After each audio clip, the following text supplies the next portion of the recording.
الأكاديمي الراحل رامي الشمالي ترك أثرا لدى زملائه في الأكاديمية الذين عبر الكثير منهم عن حزنه لغيابه من خلال أعمال غنائية. بعد أغنية المشترك المصري محمد سراج الذي كتب ولحن أغنية في الجنة يا رامي، أغنية جديدة بين المشترك اللبناني كارلو نخلي والفنانة نور سيتم تصويرها الأسبوع المقبل، فيما التقى قبل أيام مجموعة من الطلاب داخل استوديو جو باروجان لتسجيل أغنية مشتركة إهداء لزميلهم الراحل.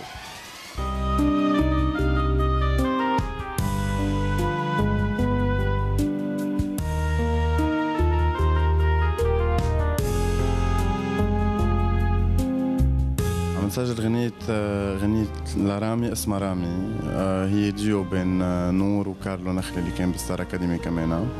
هيدي الأغنية طلعت بظرف نص ساعة من بعد ما عرفت بوفاته لرامي، لأنه تعرفت على رامي من خلال فؤاد فاضل، كان بده يمضي معي بالشركة على أساس من بعد ما يرجع من مصر كان الكونترا جاهز وكان حيمضي معنا.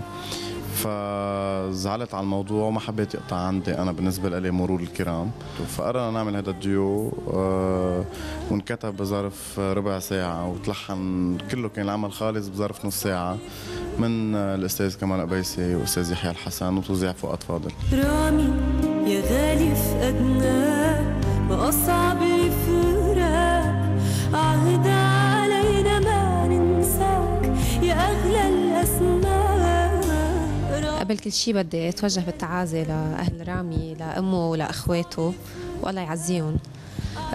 مشاركتي يعني انا بتخيل هيدي فرصه لإلي انه انا اعبر عن حزني وحزن كل اللبنانيه، لانه هيدي الحادثه كانت صدمه، انا ما كان في معرفه شخصيه بتربطني برامي.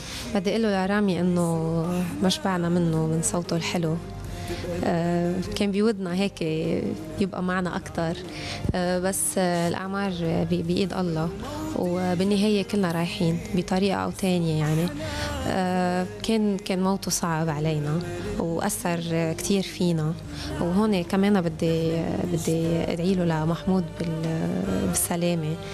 وبحب بركي بسمعكم مقطع صغير من الغنية، بتصور هيدا أكبر تعبير ممكن نوصله. لعيونك نحن منشتاق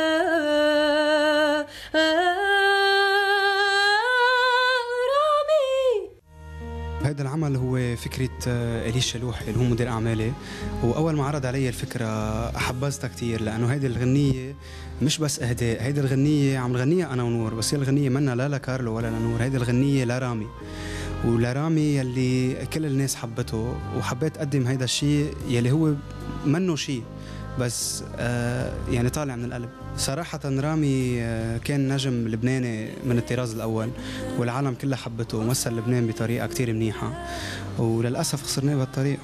مهما الموت يجرح فينا ويسرق أحلام غنانينا، تبقى الأمل اللي مقوينا، ولعيونك نحن منشتاق